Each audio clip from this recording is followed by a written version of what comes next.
Gang, it's Saturday, 4th of December 2021, and today, episode 167 of the Notcast, I'm going to be talking about the David Bowie box set, Brilliant Adventure, 1992 to 2001, that was released last week, and the content therein is 4th of December. I should be out tonight. I should be seeing James and the Happy Mondays at Wembley Arena.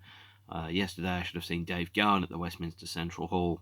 Sadly, I wasn't able to do either of those because I was pinged by the NHS app.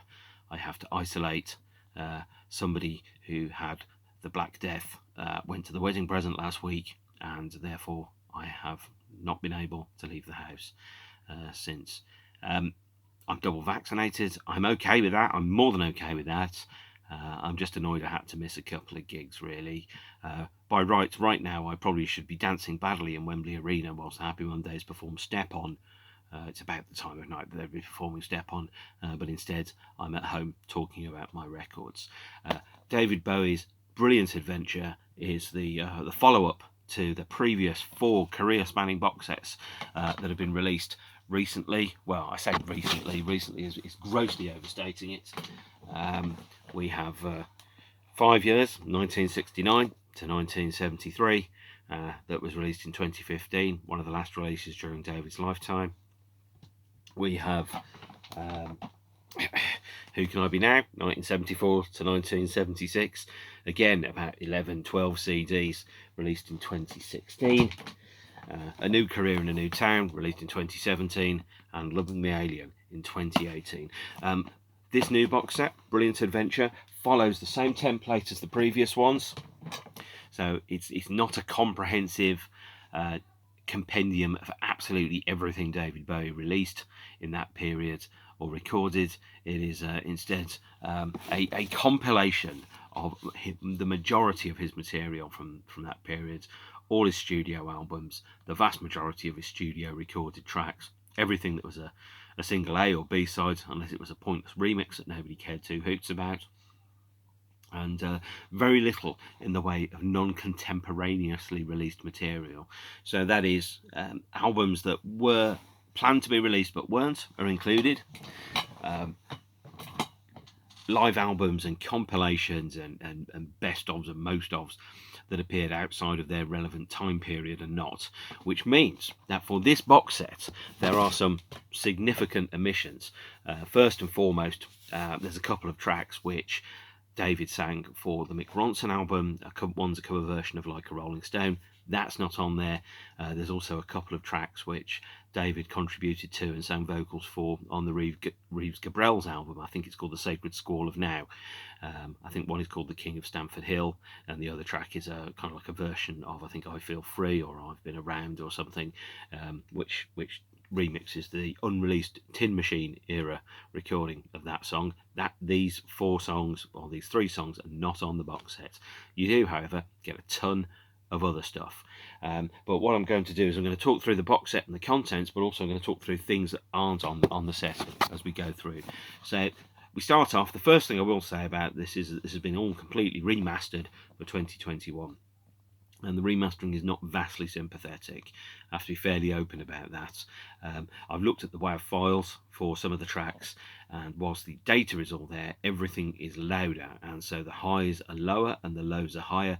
It's more squashed. The easiest way I can describe this type of compression is very much as if you up the contrast and the brightness on your screen so that you can barely see the information. It's still there, you can still make out what it is, but you're missing a lot of the texture and the shade. In fact, I'll show you. I have brought up, this is probably the most boring part of it. Let's get it out of the way to start off with. The top one there is the WAV file of the track there, Real Cool World, taken from the Black Tie White Noise 2003 DVD version. And this WAV file here, there is the same version, same track, Real Cool World, taken from the box set. And what you can see is, by looking at this versus that, is that there's not much headroom at the top or the bottom of the frequencies. The volume is louder, even the quiet part is louder. So generally, if you've got the original masterings of these releases, they've got more dynamic range in them. That only counts if you're an audio snob. If you're not, and I'm not, it still sounds fine. I've listened to the CDs that are in this set. They're They're great. I mean, if you don't own these David Bowie albums from this period, and this is my favourite period of David Bowie, if you don't own these albums and you want to get them, this is absolutely the best way to fly. It's the best option that you've got. It's the most comprehensive option. It's the most sympathetically packaged. It's really nice on your shelf next to the other 4 ones. And of course, if you bought the other 4 ones, of course you're going to buy this one, because that's what people do. And I am not judging anybody when I say that. I am a person too. And this, by the way, is the 10,000th record that I've bought in the course of my life, which is a pretty astounding state of affairs. I never thought I'd get to that. I got to the point where I thought, well, am I ever going to own albums that I liked when I was younger? And now I'm still in touch with my inner child and my inner teenager and buying all the records that I liked when I was younger.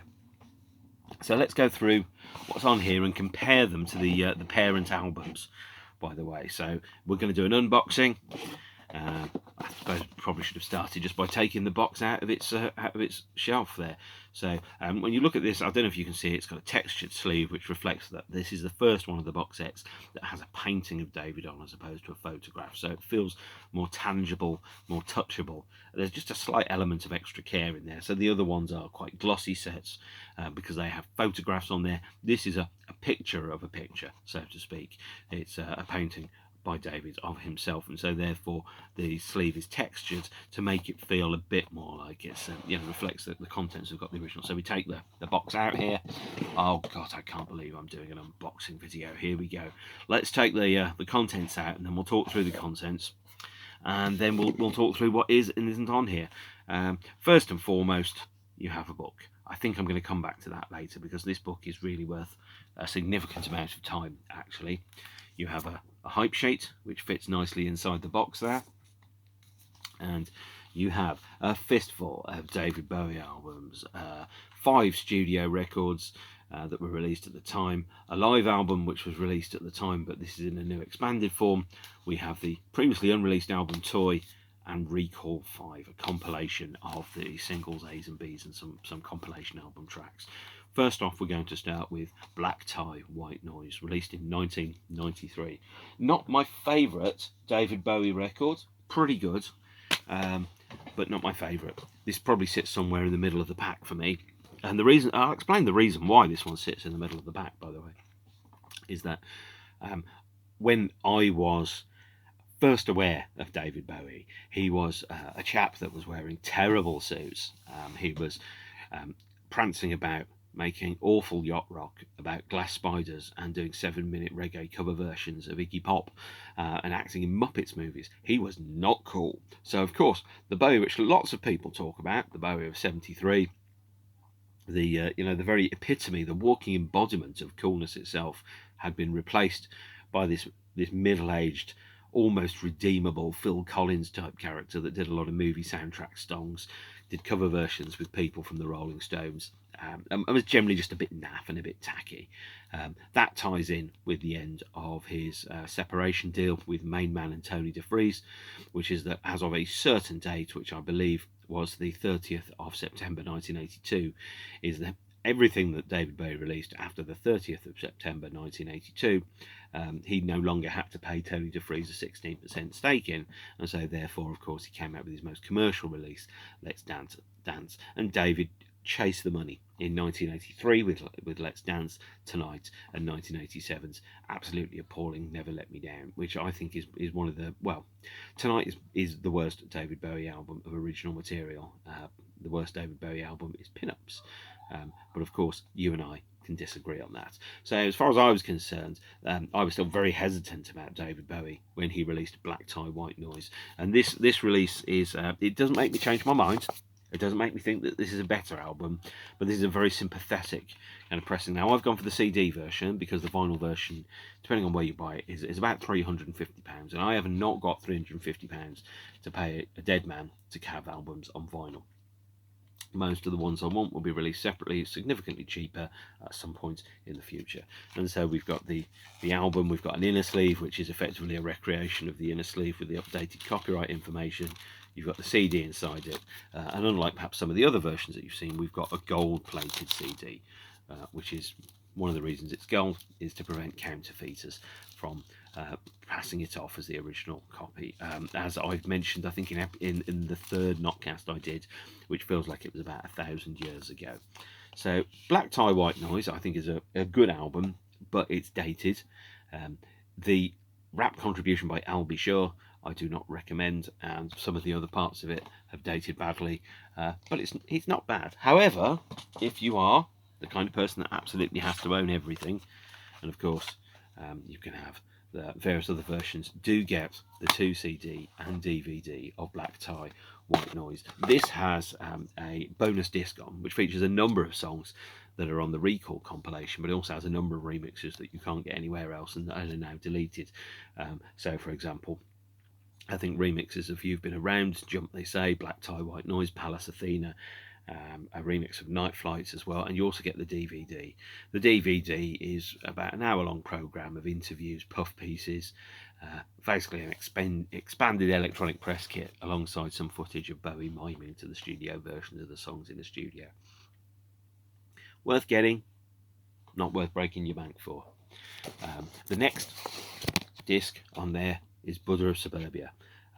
I rate this very, very, very highly. This is one of my very favourite David Bowie albums, and this is the soundtrack, or a selection of songs that's been built upon the soundtrack that David Bowie recorded for a 1993 BBC TV production of Hanif Kureishi's Buddha of Suburbia. The original version that was released in 1993 had a different cover, which had a photograph taken from the television show, which I don't think is repeated on here at any point.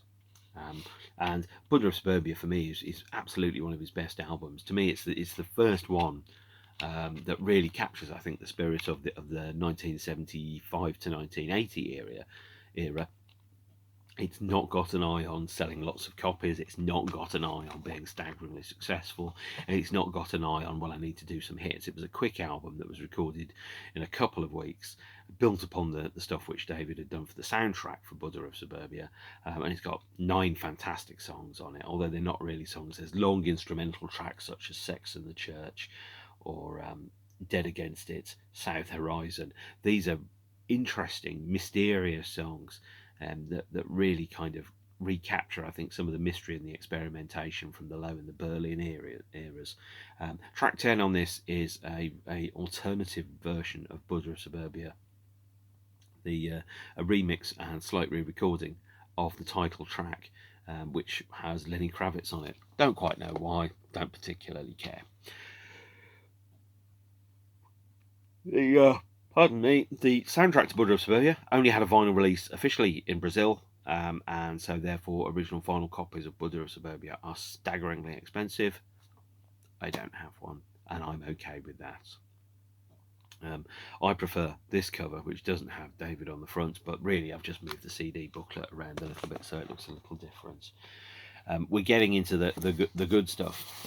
This is Outside, one of my very favourite of his albums, actually. A double album, although it was released as a single CD. Let's have a look inside and see what's in here, because this is quite a nice little package that effectively replicates the vinyl release, but with the CD configuration on the CD. And I think the vinyl version of this in the box set has 2 discs, so it's a double album, 76 minutes of new David Bowie material. When I do a separate Notcast and I talk separately about this particular album, I'll go deep into this particular record. It is very well packaged, very well presented. It's got a booklet here which kind of details the most unusual kind of story of this. So Outside is a concept album, partially about a private detective called Nathan Adler, or maybe who's investigating a murder of Baby Grace Blue, according to the text that's on the CD here. And it's got some of my very favourite David Bowie songs on it, actually. If I had to pick one David Bowie song I would listen to, it would be No Control. My favourite David Bowie song is on this album. Vinyl versions of this were originally released in a heavily truncated form. All the segues were taken out, a number of tracks were deleted. Strangers Where We Meet was taken off, for example. I think I think We Prick You might have been removed as well, or maybe Wishful Beginnings, and so you had a very different album in vinyl form. This, has, like all the others, has been remastered for the 2021 release. Now, there's a number of releases which come from around about the same period. I'll quickly race through them just to point out the significant remix from the Heart's Filthy Lesson is on there, but some of the Nine Inch Nails remixes of the Heart's Filthy Lesson aren't on there. There's the original 1995 CD. It looks very similar, apart from the fact that it comes in a gatefold with the booklet stapled inside. There's a bootleg of David and Nine Inch Nails. There's the Strangers When We Meet CD single.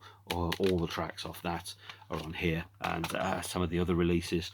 And here's the Hello Space Boy single with the Pet Shop Boys remix on it. What we don't have is any of the material that is on the Brilliant Live Adventures box set, by the way. So you do have to get the Brilliant Live Adventures releases if that's what you want. Outside was also released in this, what's called the Silver Box, from I think about 2004. This you literally couldn't give this away at certain points in 2005, 2006. It's 2 CD versions of the albums Outside, Earthling, Hours, Heathen, and Reality. And it's not particularly, so this is a vinyl replica on CD of this particular box set. It features 2 CDs. The track listing is wrong, by the way, on that. It features the booklet, but again in a slightly different form, and it's backed with a chock load of remixes by Pet Shop Boys, Nine Inch Nails, and so on and so forth. So if you want to get absolutely everything from this era, you do absolutely have to track this down. This is somewhere in the region of about £70 to £100 these days. And this will not be repressed, it won't be reissued due to licensing restrictions, and also due to the fact that Brilliant Adventure effectively breaks this period up into 2 parts. I'll be coming back to this during each one of the albums that we have that follow up. Now, what we don't have, by the way, on the sets is the 2 live shows from the Brilliant Adventure box set. So there are 2 live albums that were recorded during the Outside tour. The first one, Ouvres les Chiens, released the Hounds, effectively, I think, which I think was recorded at the Dallas Starplex. Great live album. And then No Trendy Réchauffé, I think it's pronounced, which has a slightly different set from the Birmingham NEC in 1995. I didn't get to go to this gig because I thought you needed to eat a lot of Twixes to get tickets. And much as I love Twix, I was on a very tight budget at the time. However, some of the live tracks which are on the Strangers When We Meet CD single, which aren't on the box set, are on this release. Of course, this one is already sold out. And then there's a number of other live albums inside the Brilliant Live Adventures box set, which I will mention. You do need to get the contents of this if you want to have absolutely everything, I'm afraid to say. Of course, the Bowie estate wouldn't let sleeping dogs lie. There's another couple of releases from the periods which aren't on the box set. Here's Changes Now Bowie, which was recorded in 1997 as an acoustic session. It's effectively the closest thing you'll get to a Bowie acoustic album. This is beautiful. Please do buy it if you get a chance to get it. It was released on Record Store Day, I think in 2020.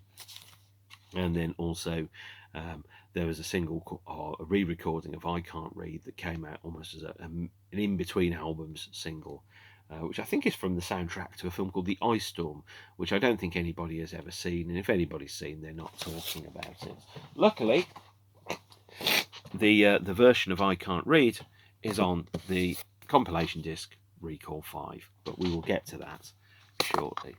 So the next thing that we have is what I regard to be as probably one of his finest albums. I know a lot of people do not like this, is Earthling. This is the last time where I think that David was really exploring and going into new areas and doing new things, and there's an element of how do you do, fellow kids, when a 50-year-old man starts making a drum and bass album in 1997. But he was not prepared to go gently into that night and to rage against the dying of the light by trying new things and exploring new territories. This is a replica of the I think the vinyl version of the album, the original vinyl version of the album, which was housed in, I think, a gatefold sleeve.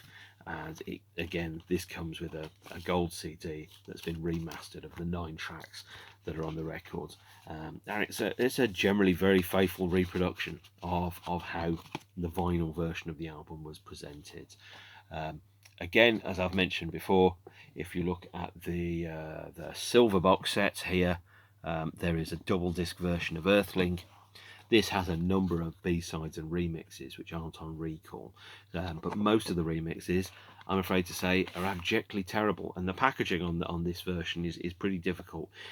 You don't even know necessarily what the tracks are until you actually read the disc, and you can't read the disc and listen to it at the same time. So again, if you want to get all the remixes in a relatively recent version that's been remastered, you do need to get the silver box set. So there you have it. Again, 2 releases on the Live Adventure set, which weren't put on Brilliant Adventure. I'm not particularly pleased about those. Here is Live and Well, the fan club version.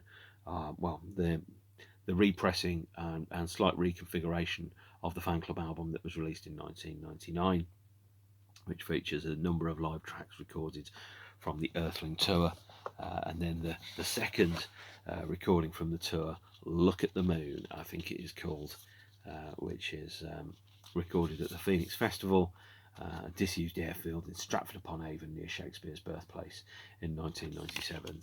These are all really brilliant live albums. They're also really difficult to get and really expensive and very limited pressing. So if you didn't buy them at the time, be prepared to spend a lot of money to get them. However, apparently they will be repressing them at some point. That is how the rumour's going, because apparently some people had a less than optimum buying experience, which is a nice way to say that the sale and the configuration and the ideas behind the Brilliant Live Adventures box set is, to put it technically, a shit show at the fuck factory. It was a terrible, catastrophic car crash of squandering audience and fan goodwill. So hopefully we'll come back to that. Now there's a couple of things which aren't on the box set, just so that you're aware. There was this EP, Is It Any Wonder, was released by mail order from David's official website in 2020. It contains 6 songs, re-recorded versions of Baby Universal, Stay, the version of I Can't Read, a track called Nuts, the remix version of The Man Who Sold the World, which is on the Strangers When We Meet CD single, and a version of Fun being the track that was on the studio part of the Live and Well release. Fun appears in a slightly different form, I think, on Recall 5. The version of it is the Bowie net mix, whereas the version that's on Is It Any Wonder is the Clown Boy mix. I don't know if these are any different. It's become very, very difficult to become a David Bowie fan since he died. And Is It Any Wonder, I did order the CD. Whoever it was who was on duty picking out my order forgot to pick out the CD, and therefore I now don't have the CD of Is It Any Wonder. I'm not prepared to spend £90 from scalpers when it should have cost me £10. I got £10 back from Music Glue. I should have got the bloody CD, and this is where having retailer exclusives is a really weak point in the process, because if something goes wrong in your order, you can't rectify it. Poor show, I'm afraid to say, to the estate. So, Brilliant Adventures.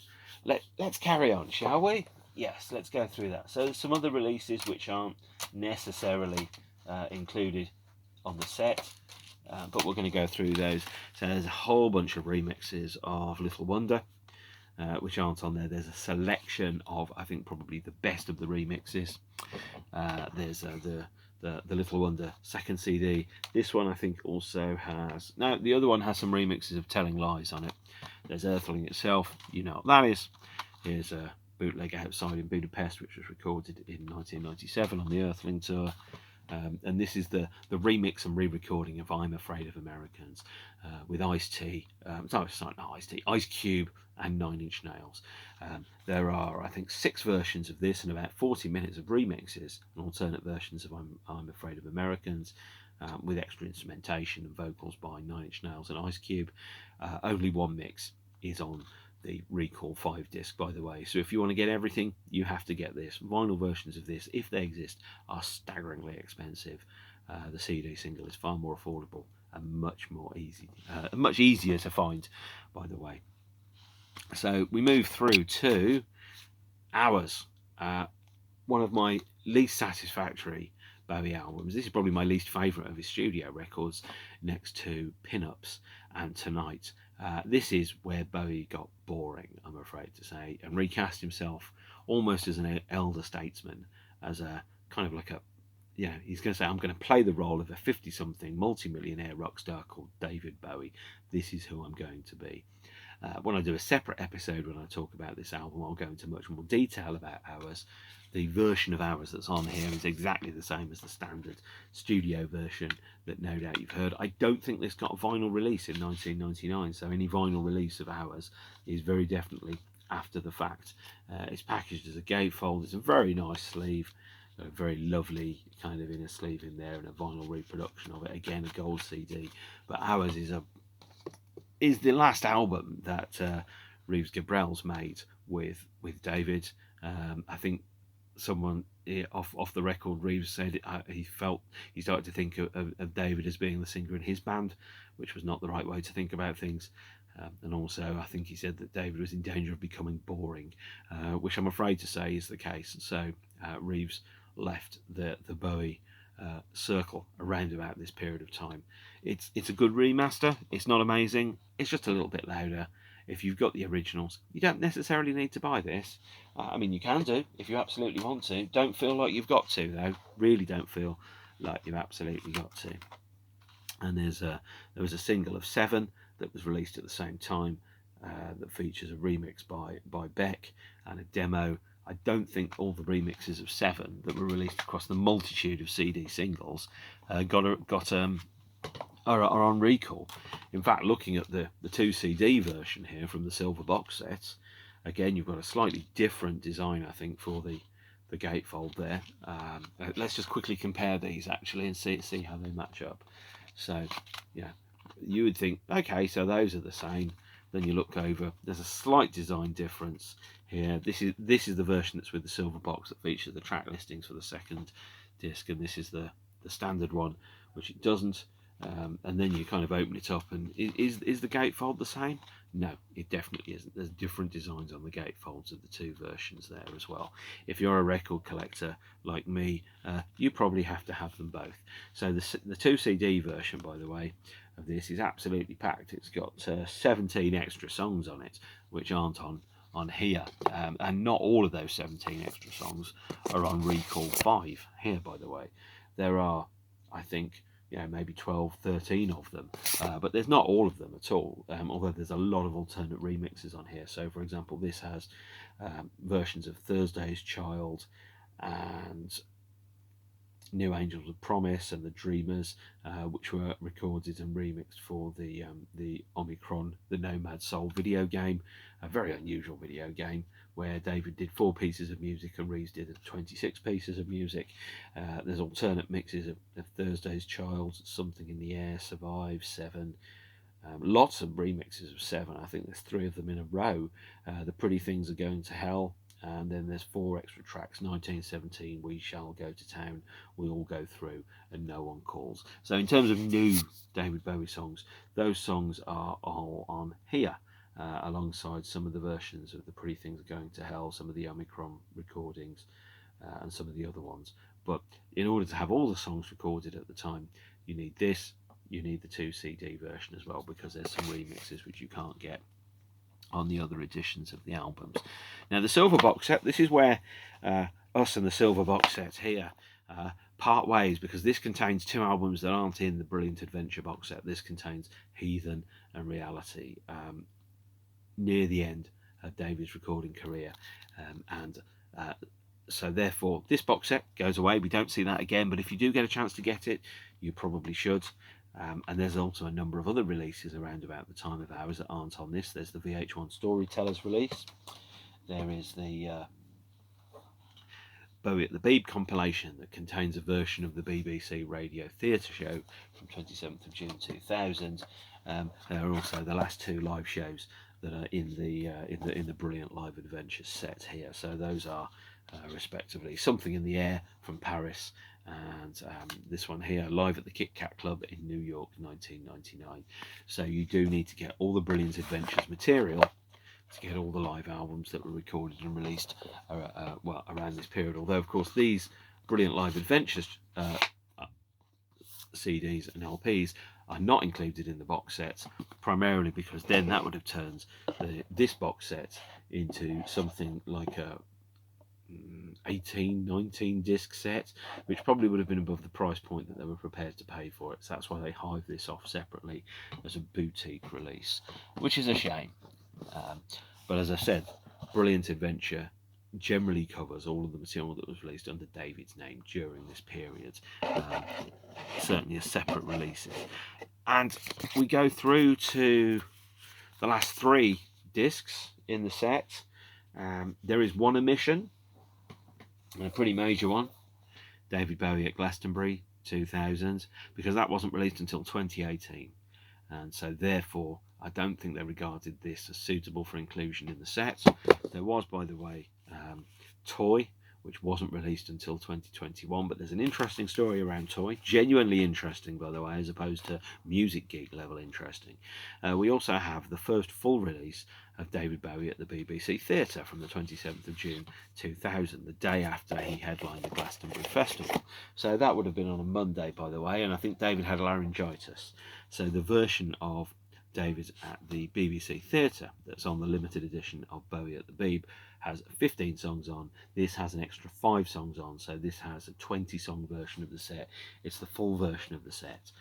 It doesn't feature the in-between song chat, primarily because there wasn't very much in-between song chat. As I said, David had laryngitis, and so he had to abandon and change his set list, reaccommodate the vocal limitations that he had. So, for example, he doesn't hit the high note in Let's Dance in the way that he does on a normal performance of it. But this is a great live album. I heard this today. It's just a brilliant David Bowie live set, and since it was released in the year 2000, it feels okay having this, because it was a contemporary live album that was released at the time, albeit in a limited edition form. This is, you can hear the limitations of the laryngitis in so much as David's singing isn't quite as broad. He doesn't hit some of the high notes the way that he does with some of the other shows which you've heard, but it's a great live performance, well worth getting. Basically, I'm really recommending this box set to you guys. If you're thinking, well, you know, don't spend a huge amount of money on this. At the moment you can get this for about £75, which for 13 CDs, almost all, 95% of David's output during the period is more than suitable. The big box set bonus bait here is Toy, a previously unreleased David Bowie album recorded in the year 2000 and 2001. The idea being is that when he went back to playing live in 1999 for the VH1 Storytellers show, he started to think about, well, maybe I should play some really, really early songs that I haven't played very often. And so therefore, when he did Storytellers, and I've forgotten where I've put the box, here it is, he played Can't Help Thinking About Me for the first time since about 1968, for example. And he also played a song called If I'm Dreaming My Life, which is also a very, very old song. So there was, you know, the idea of going back and effectively revisiting and refurbishing and doing cover versions of very, very old and often lost David Bowie songs that you really could only get in the 1991 CD early on, and some of those songs aren't even on that CD. And at this point, this is where I realised I should get Early On out of my shelves. Hang on a second, I'll be back.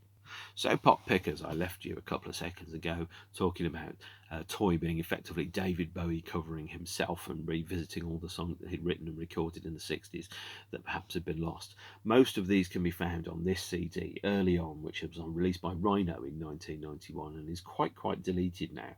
But for example, Liza Jane is on both Toy and this.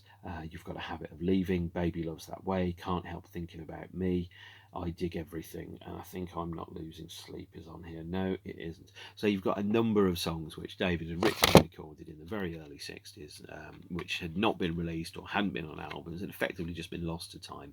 And he'd come back and he'd reclaim these albums and these songs.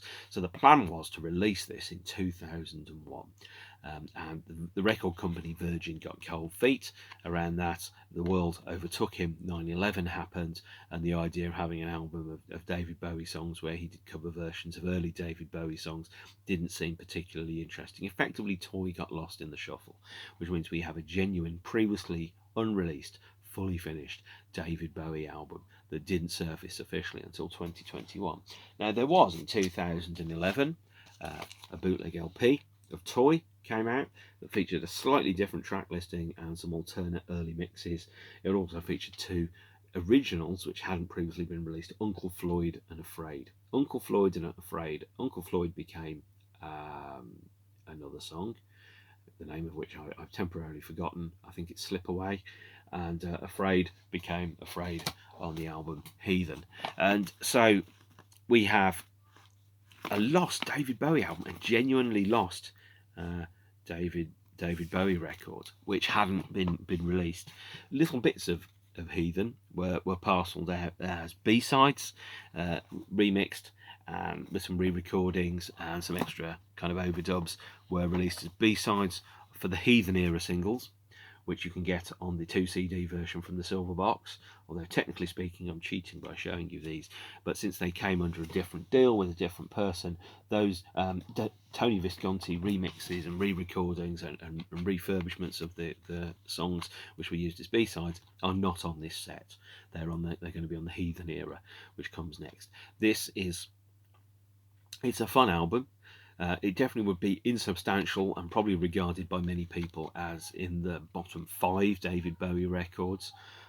I think if I had to include this in the official David Bowie canon, this would probably be better than Pin-Ups, better than Tonight, probably just below Hours actually. So it would probably be something like 27 out of 29 for his studio albums. But what it is, it's a lovely way to hear new songs, which are old songs which you'd lost. And there's something fascinating about having a man who's in his 50s revisiting songs that he wrote when he was 15 and playing them and recording them with the benefit of a full life lived. I Dig Everything is brilliant. In fact, there are lots of great songs on here. Shadow Man is really good. I really enjoy Can't Help Thinking About Me. 3 of the songs appeared in a slightly remixed form on the 2014 Nothing Has Been Changed compilation, and their inclusion on Nothing Has Been Changed in 2014 clearly indicates that as far as David was concerned, Toy is and was a David Bowie album that just happened to not get out into the shops and was always waiting its time to be released, and here it is at last. Is it worth the 20-year wait?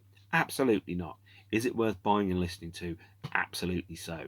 And so therefore Toy is the box set bait. This is the great lost David Bowie album, although I think calling it great is perhaps overselling it to the world. Now the final disc that we have on this particular set is the Recall compilation. This is 3 CDs, and it features major B-sides, remixes, and non-album tracks. As I've said, it does miss a number of songs of importance. It misses the cover version of Like a Rolling Stone recorded with Mick Ronson in 1992.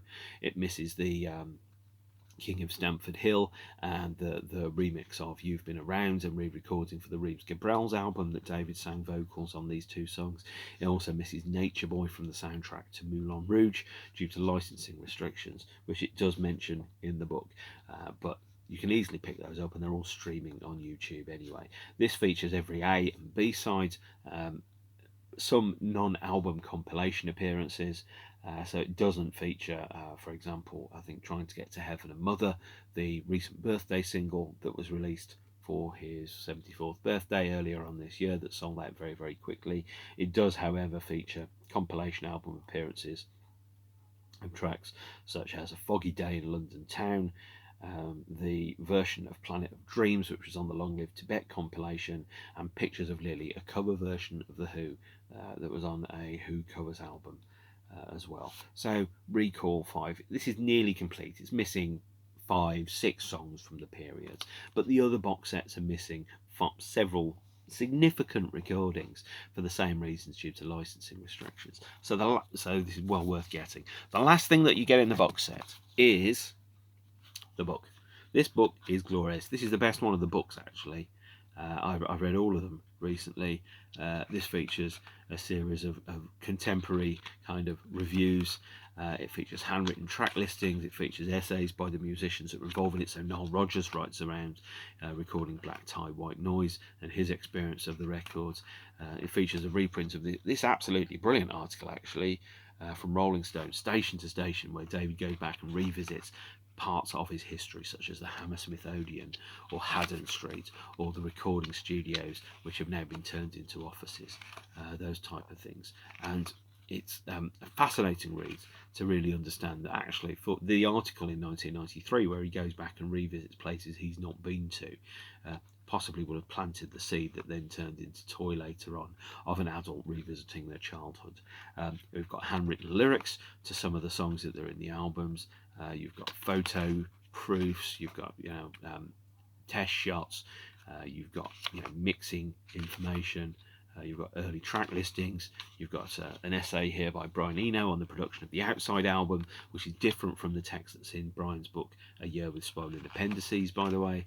You've got handwritten lyrics again, you've got some press photographs, art, painting that he'd produced and put together. It really is like just a little museum of David Bowie during this period. These are shots taken from the electronic press kit, which the official YouTube channel of David has uploaded recently. You then get Earthling. You get an early version of the Earthling album, running order, which is in one of the photographs on here as well, so you can see what Earthling looked like before it was finished. Not substantially different. I think that's the CDR there of Earthling, which features Baby Universal and another version of I Can't Read.